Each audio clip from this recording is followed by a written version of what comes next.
Bonjour à tous. Louis-Raphaël Tremblay. Euh, donc, l'éthique dans le développement de solutions qui intègrent de l'IA en contexte éducationnel. Je vais vous parler seulement des principes qui entourent cet élément-là. Puis quand on parle d'éthique, on parle beaucoup de philosophie. Puis qui dit philosophie, je pense qu'on devrait revenir à l'essence même de la philosophie avec une petite question simple qu'on va se poser ensemble. Pourquoi?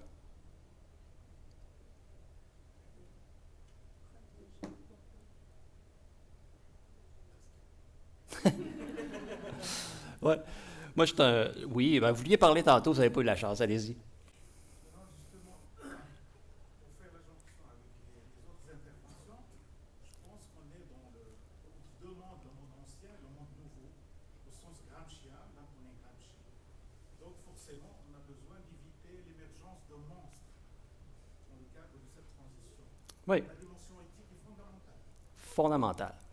Mais on oublie souvent, lorsqu'on parle d'intelligence artificielle, on oublie de penser que ceux qui en font en éducation, puis là, je vais vraiment rester dans le cadre très, très, très restreint là, en sciences. Là, moi, je suis un physicien de formation, enseignant, aussi fondateur d'Optania. Mais en sciences, on aime ça rester dans un cadre très précis. Là, je vais parler de l'IA en éducation, déployée pour vrai, en contexte éducationnel. J'en sortirai pas aujourd'hui, OK? Donc, Simon va peut-être pouvoir sortir du cadre, là. Je ne sais pas de quoi tu vas parler, Simon, là, mais je suis convaincu que tu vas aller un petit peu plus loin que ça. Donc, tous les acteurs qui œuvrent dans le développement de solutions qui intègrent de l'intelligence artificielle en éducation se demandent constamment pourquoi on mettrait de l'IA en éducation. Parce que l'IA, on en parle beaucoup, on aime ça en être humain, on aime ça personnaliser les choses, on donne des petits noms à tout. L'IA, c'est super facile de personnaliser ça. Par contre, ce n'est pas une finalité. C'est juste l'un des moyens. Puis en éducation, plus qu'ailleurs, c'est l'un des moyens qui s'insère dans un univers d'éléments qui sont déjà en place. Oh, je suis en train de perdre le micro aussi. Donc, le pourquoi, je vais vous parler d'un élément super concret. Une stat dans toute la présentation. Celle-ci. Je vais vous laisser le temps de la digérer un peu. En quelques minutes. Le réseau scolaire au collégial ne la digère pas. Parce que si 27% des étudiants qui abandonnent leurs études collégiales durant la première année d'études, on parle très peu de cet élément-là, hein. Pourtant, les collèges sont aux premières lignes de vivre très intensément cette réalité-là. Il y a un directeur de collège qui m'a envoyé une photo, il y a 3 ans, pour illustrer s'il y a 27% des étudiants qui partent la première année, on doit développer des services à l'interne pour essayer de contrer cet élément-là, minimalement pour pas que ça change, pour pas que ça empire, idéalement pour que ça s'améliore, mais aussi pour créer un flux positif qui va contrer cet élément-là. On appelle ça les services de recrutement. Puis il m'a envoyé une photo pour illustrer les services de recrutement par rapport à la problématique. C'est pas de moi, là. Il y a Rodrigue ici qui représente les services de recrutement face à l'ampleur de la problématique. Parce que pourquoi qu'il la voit comme ça, la problématique, c'est parce que depuis minimalement 15 ans, où ce qu'on étudie les données, ça n'a jamais, jamais changé. Là, vous allez dire, c'est exagéré un petit peu, 27%. C'est vrai. C'est 26,83 si on regarde les 15 dernières années, avec une légère fluctuation, quelque part en 2020-2021. Mais si ce n'était que de cette fluctuation, c'est très, très, très, très stable. Donc, on va y aller sur les stratégies actuelles mises en place sur le terrain pour contrer ça. Faites-vous-en pas, je vais vous parler d'éthique à un moment donné, OK? On va prendre un cas super concret, le cas de Julie. Julie, elle travaille comme aide pédagogique individuelle dans un collège depuis 3 ans. Je ne sais pas s'il y en a ici. Non, bon.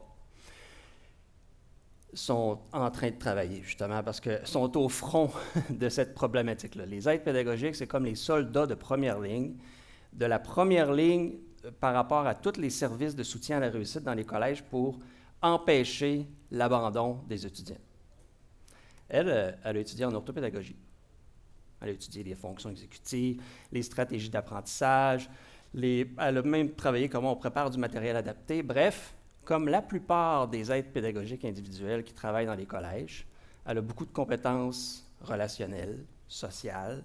Elle aime ça, parler aux étudiants. Elle aime ça, comprendre qu'est-ce qu'un étudiant vit, puis elle aime ça aussi, l'accompagner dans sa problématique.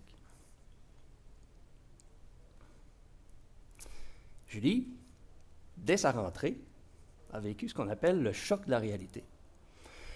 Éthiquement parlant, on s'est dit, Julie, c'est vraiment super, tu es une orthopédagogue, on va mettre des nouvelles cordes à ton arc. C'est vrai que c'est super important, les stratégies d'apprentissage. C'est vrai que c'est important de comprendre qu'est-ce qu'un étudiant vit. Mais il te manque un petit quelque chose pour vraiment bien faire ton travail. On a demandé à Julie plein de belles petites choses. De faire de l'extraction de données dans les systèmes des collèges. On a demandé à Julie, on a dit ça va te prendre du temps. Je sais que c'est plate, mais tu vas être récompensé. Je te jure, parce que tu vas aller mettre ça dans Excel. Quand même. Et on s'est dit, une fois que tu vas avoir pris toutes ces données-là, ça va te prendre du temps, tu vas aller le mettre dans un outil extraordinaire et tu vas te déterminer des petites formules simples pour trier les étudiants les plus à risque. Et là, les savoirs ancestraux ont embarqué. On a appris à Julie des choses comme les tableaux croisés dynamiques. C'est vraiment magique. Puis on a appris aussi à Julie une autre chose qui est super importante, c'est la formule si. Ça, là, c'est comme la formule de l'univers. Oui, théorie unifiée en physique, on en cherche beaucoup, là. On n'est pas loin avec la formule si, je vous le garantis. C'est comme égal si vous ne l'avez pas fait, vous le ferez après la conférence. Là, tu ouvres la parenthèse, mais tu n'ouvres pas une parenthèse. Tu ouvres un univers de possibilités. Tu mets, là, Julie, elle s'est dit, moi, je peux aller chercher toutes les données du collège. Ah oui, il y en a presque 100 pour chaque étudiant. Wow! Je peux tout mettre ça dans la formule ci. Ouais. Fait que là, Julie a commencé, mais là, les savoirs ancestraux lui ont dit, attends une minute. Bon, commence par 1, 2, 3 paramètres. 4, ça commence à être compliqué de fermer toutes ces parenthèses-là. Fait que Julie, elle s'est restreinte à peu près 3 paramètres. Mais elle faisait bien son travail avec 3 paramètres. Parce que le paradigme actuel en enseignement, au collégial, c'est celui-ci. Une première phase de septembre à mi-octobre, qu'on appelle la phase de consignation des données. Parce que Julie, les Excel a le désavantage d'aimer beaucoup plus les chiffres qu'autre chose. Donc, Julie a pris des chiffres. Moyenne au secondaire, moyenne en français, ces affaires-là, mais 3 paramètres, parce que c'est compliqué quand même. Et il y a une autre phase, ça change l'appellation de cette phase-là. Il y a des collèges qui l'appellent l'Armageddon, des collèges qui l'appellent l'Apocalypse, l'explosion, le collège en feu. On a entendu toutes sortes d'affaires. Et après ça, il y a une phase de on fait ce qu'on peut. Le temps alloué à Julie là-dedans. Une session, c'est 15 semaines. Compilation des données, 6 à 7 semaines. C'est long. Pourquoi? Il faut que j'attende que les données commencent à être là. C'est long à l'épuiser parce que Julie, il faut qu'elle se transforme quand même en experte là-dedans. Cibler les étudiants à risque, 1 à 2 semaines, ben oui, Excel est vraiment extraordinaire. Parce que là, Julie est allée puiser dans les systèmes. Elle a rentré ça dans son Excel. Son Excel s'est illuminé de rouge, de jaune. Ah oui, c'est vrai, je ne vous ai pas dit. Julie a appris la mise en forme conditionnelle. Complètement malade, honnêtement, là. Fait que ça a fait un bel arbre de Noël, rouge, du jaune, le vert, je ne m'en occupe pas. Et là, parce que là, je vois que Paul Baudouin Plamondon est en rouge.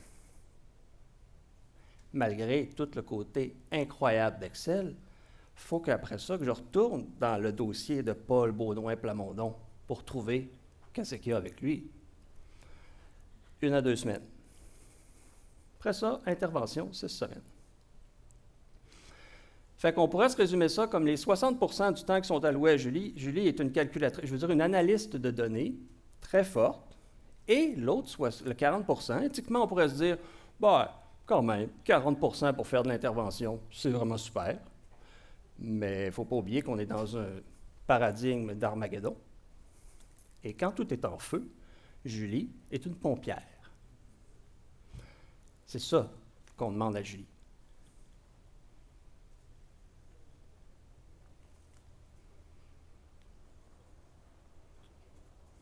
C'est une vraie question, je n'ai pas la réponse. En fait, je suis venu pour la trouver.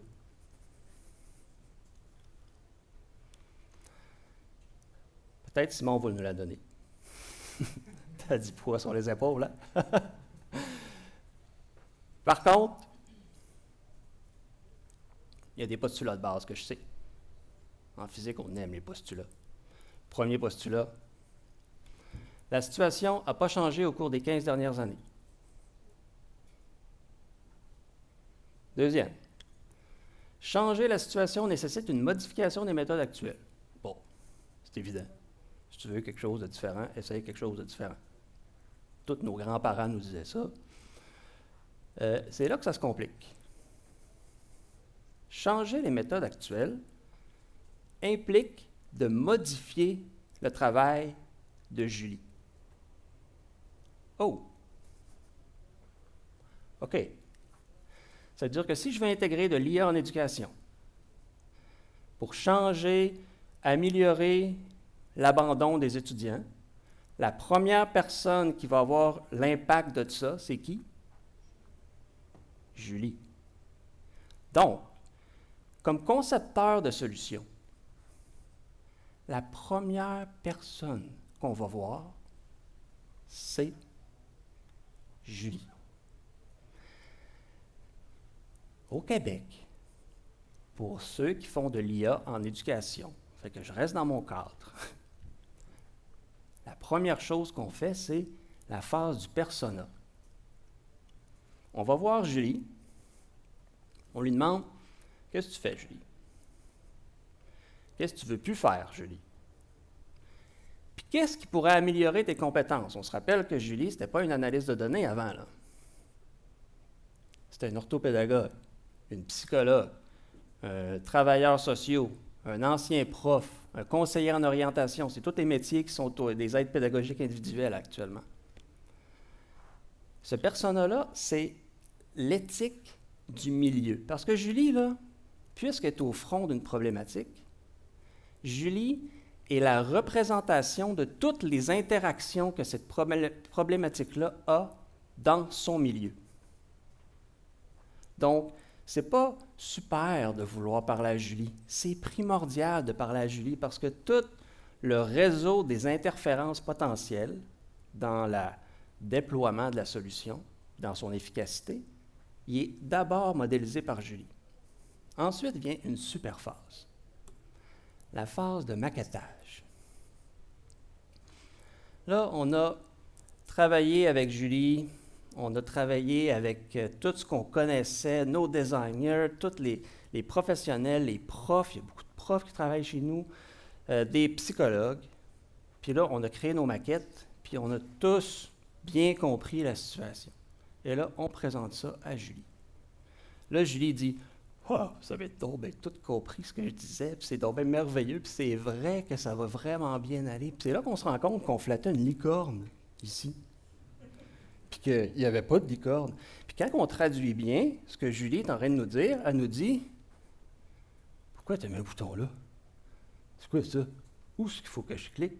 Je fais quoi avec ça? Et là entre l'éthique d'utilisation. C'est la plus grande phase qu'on a à se soucier en conception logicielle. Parce que si ici on avait une carte des interférences, ici on est dans l'interférence pure. Parce que si ici ça ne fonctionne pas, aucune solution va être déployée en contexte réel. Après ça vient l'IA. On parle énormément de l'éthique des données. C'est super important, l'éthique des données. Mais l'éthique des données est une représentation de qu'est-ce qui se passe, puis qu'est-ce qu'on fait avec. Donc, on n'a jamais inventé de nouvelles données que Julie était en mesure d'aller puiser dans les systèmes existants. Jamais. Mais, puisque c'est plus dans Excel, l'autre chose extraordinaire, c'est que c'est comme une carte de visite pour faire n'importe quoi avec n'importe quoi. Là, on n'a pas cet avantage-là. Si Julie, dans ses formules, elle ne faisait pas de discrimination, est-ce que mon système qui veut aider Julie, on a avantage à ce que, bon, c'est de l'IA, fait que lui, peut-être qu'il va faire de la discrimination. Peut-être qu'il va favoriser une population plus que d'autres dans mon rouge ou mon jaune. Est-ce qu'il y a un avantage à ça dans l'utilisation de la solution? Aucun. Aucun. Donc, toute cette phase-là prend énormément du temps. Des années, en fait, pour l'avoir vécu, là. Et ensuite, la phase dev, la première itération. Là, on est content, on est super confiant, et on appelle ça l'éthique commerciale. Ben oui, commerciale. Je ne suis pas en train de vendre quelque chose. Je suis en train de déployer quelque chose. Je suis en train de montrer à mes utilisateurs qu'est-ce qu'ils peuvent faire maintenant. Et là, si on avait développé des liens avec Julie, on se rend compte qu'il y a des variations de Julie en contexte réel. Julia, Julius, Julien. Et que si Julie nous avait bien démontré qu'il y avait beaucoup de... On avait développé quelque chose, tu sais. Julius, lui, nous fait comprendre tout de suite qu'on n'a aucune raison de s'aimer. Non. Parce que Julius, aussi, on se rend compte qu'il adore Excel. Il aime ça. Il aime vraiment ça. Ça fait 17 ans qu'il utilise Excel. Et là, on tombe dans l'autre gigaphase de déploiement, parce que c'est lui qui va nous en apprendre le plus. Parce qu'on va se faire des petites itérations, 2 à 3 semaines, avec Julien, fâché au départ, mais on va écouter Julien, parce que Julien, là, il n'est pas là pour rien. Puis Julien, il était là parce qu'il avait des compétences. Il l'exprime d'une autre façon que Julie nous avait démontré. Et jusqu'en avril 2023, de cette solution-là, on est rendu à la 73e itération. 73 fois qu'on est allé avec des utilisateurs, valider si on avait compris ce qu'ils nous ont dit, valider si ce qu'on a compris est utilisable dans leur métier. Puis jusqu'à maintenant, on se rend compte que c'est un processus qui n'arrêtera jamais. Jamais. Jamais. Parce que dès que tu mets de l'IA en éducation, tu es automatiquement, contrairement aux disquettes qu'on mettait puis qu'on laissait ça rouler bien des années, tu es automatiquement dans un processus de validation en continu sur le terrain. Donc, est-ce que le travail de Julie est transformé? On est passé de ce paradigme-là, on a pris la phase traitement des données, C'est la portion machine du travail. Oui, oui, Julie faisait le travail d'une machine. On fait beaucoup de travail d'une machine. Maintenant qu'une machine peut le faire, on se rend compte qu'on en le fait souvent. Super éthique, ça. Et en prenant ça, on n'a pas juste rajouté le temps ici. On a complètement changé le paradigme.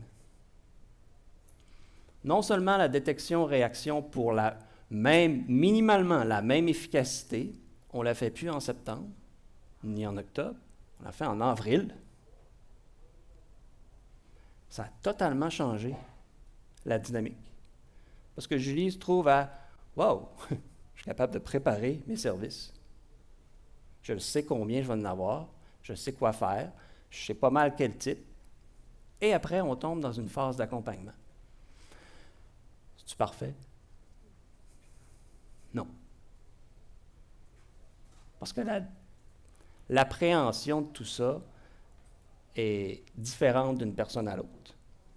Mais il faut qu'elle se traduise dans le système, puis au final, c'est ça qui détermine si on améliore les performances d'abandon ou pas. C'est ça que je voulais vous parler aujourd'hui. Parce que cet élément-là, on n'en parle pas beaucoup. De tout le souci à tous les jours de se demander pourquoi on continuerait là-dedans, pourquoi on le fait, puis pourquoi on intègre autant de connaissances. Intelligence artificielle, là, c'est vraiment faux comme terme.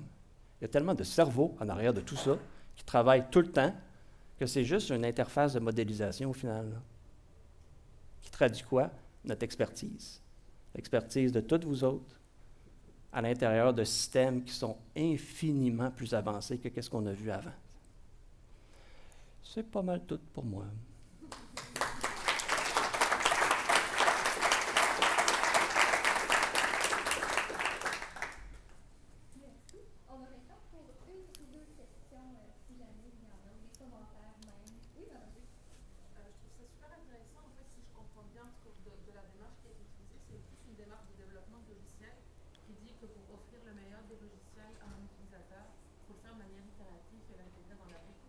De valider à chacune des étapes.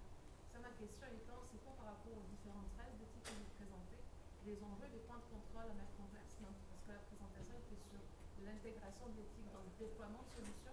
Là, vous enlevez la composante intelligence artificielle et vous donnez un paradigme de développement de logiciels, qui est quand même pas mal récurrent dans les domaines des TI. Donc, quand on développe un logiciel, on veut qu'il soit utilisé par un utilisateur et qu'il le fasse vite. Donc, c'est là où j'ai encore un peu, il y a des éléments qui manquent à date par rapport à l'aspect éthique et l'intelligence artificielle dans le déploiement de solutions dans le domaine de l'éducation.